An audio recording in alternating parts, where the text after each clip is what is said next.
Protesters make their frustration with the federal government very visible. They accuse the Harper government of not doing enough to protect our environment, especially after the English Bay fuel spill.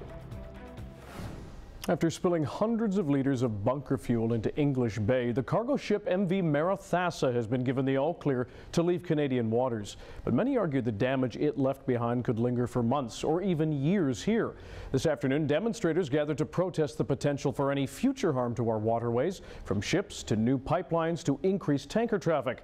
And they got very creative with their display. The CBC's Jeff Harrington joins us live from English Bay. Jeff.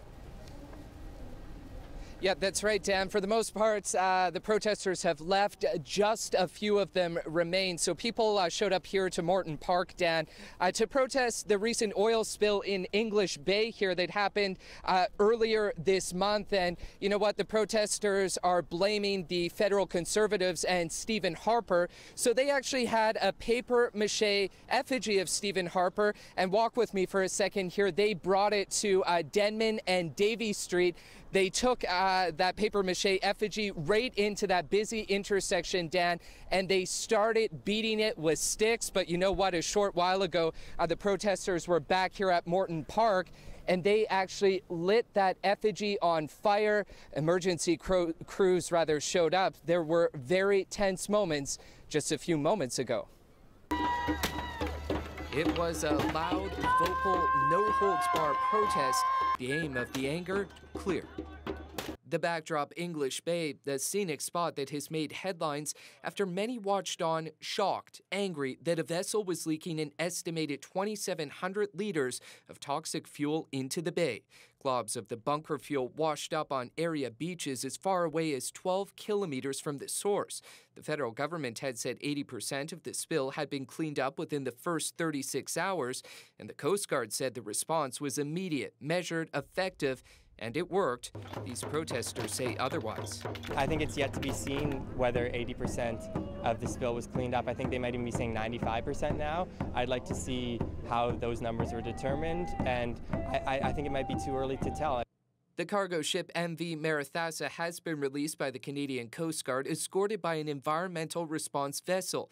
Officials say Maranatha was on its maiden voyage from Japan to Vancouver Harbour to pick up grain when a mechanical failure resulted in the spill.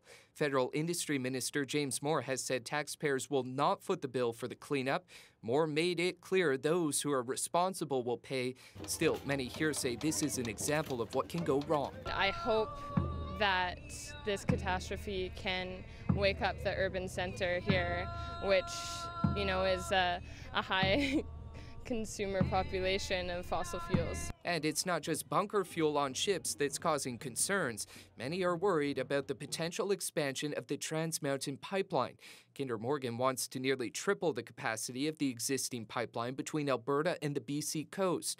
That would increase flow from 300,000 barrels of oil a day to almost 900,000. It's a roughly $5.4 billion project. Some experts say that would increase the number of tankers from 50 to 60 up to over 400 if the expansion is approved. And that could turn Vancouver into one of the largest oil exporting ports in the world. People have to really rise up and do what's necessary to make sure this never happens. And that means getting off of oil. Vancouver Aquarium is expected, Dan, to release detailed results of the oil spill in about 2 weeks' time. But you know what? Many of the protesters, Dan, were telling me that it will likely confirm what they already know, that there is an impact and there will continue to be an impact because of this spill. Now, as for a decision on whether Kinder Morgan will be allowed to expand the Trans Mountain pipeline, well, a decision on that likely won't happen, Dan, until January 2016. All right, thanks very much. Jeff Harrington in English Bay tonight.